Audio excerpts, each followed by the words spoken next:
like me and buy a lot of outdated vehicles, a lot of your parts stores don't carry your stuff, so you do a lot of ordering online. So much so that now I get the flip top lid boxes. That's how it came. Not taped at all. Let's hope all the parts are in here.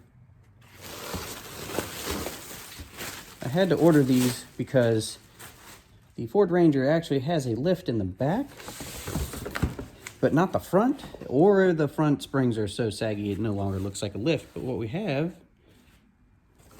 are shocks. And that's what we're gonna get taken care of. These were the cheapest, decent shock I could find with the right amount of lift, which means they should fit perfectly. And it's raining. So let's get out there and do this.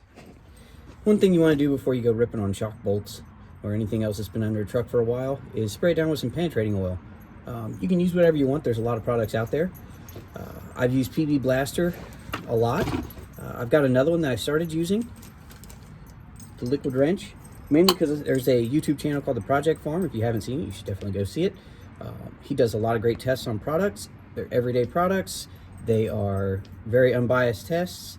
And the one I saw, Liquid Wrench, beat the living crap out of everybody else for breaking rust loose on bolts. So since I don't want to waste all day trying to break things or fix things that already have broken, I bought the better product. It was actually a little bit cheaper. So there you go.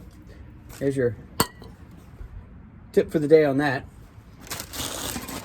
Once these have soaked for a little while, which they have, then you figure out your sizes. These happen to be metric on this. There's a 21 up top.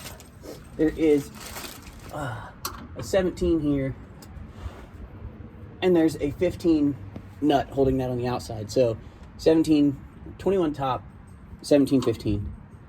So now we'll put this into speed mode so you don't have to listen to me yammer on while I try to break these loose.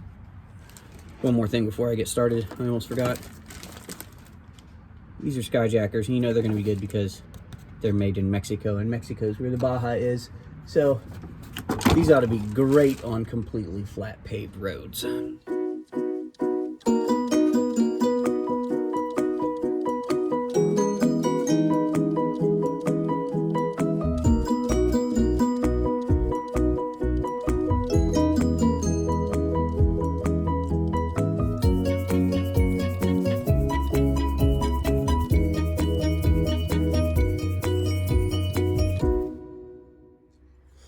Okay, remembered a few things putting the back shocks on. Both back shocks, upper and lower mounts, are this nice little hole. The only difference on the front is the front on this is a threaded stud that goes up through a mounting hole, and it gets bushings and nut on top of it.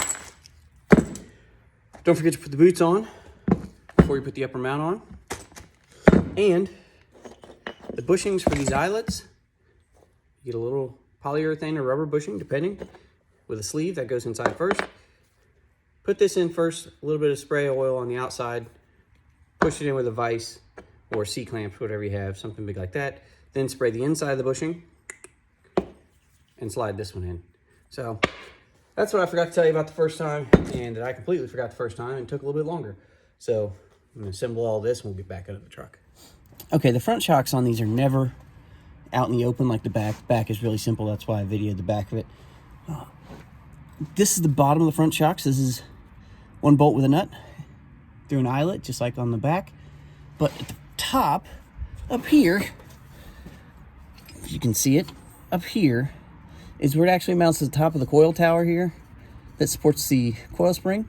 And there's just a nut and the threaded stud on top of that. But there's no room to show you while I'm doing this. So I'll shut this down, put some shocks in, and we'll come back. This is why I can't really show you the entire front shock removal installation. Is there's just this much room between the top of this wheel well and the tire, and I don't feel like jacking it up because I can get my little arms in here. But there is a hex at the top of the shock, and then the nut is right here. So you end up with a wrench, 3/4 on this one, could be different, and a 9/16 here. And you thread that off, and then we'll drop the bottom out, and then repeat on the other side. Well, I got the front shocks on, both sides, and the old ones were definitely bad. These generally once you push down, they should extend back out. And that doesn't move. So, well worth the time. Not something that's super complicated, but it's a little bit rough to do sometimes, especially when everything's a little bit rusted. That's it for shocks. See you next time.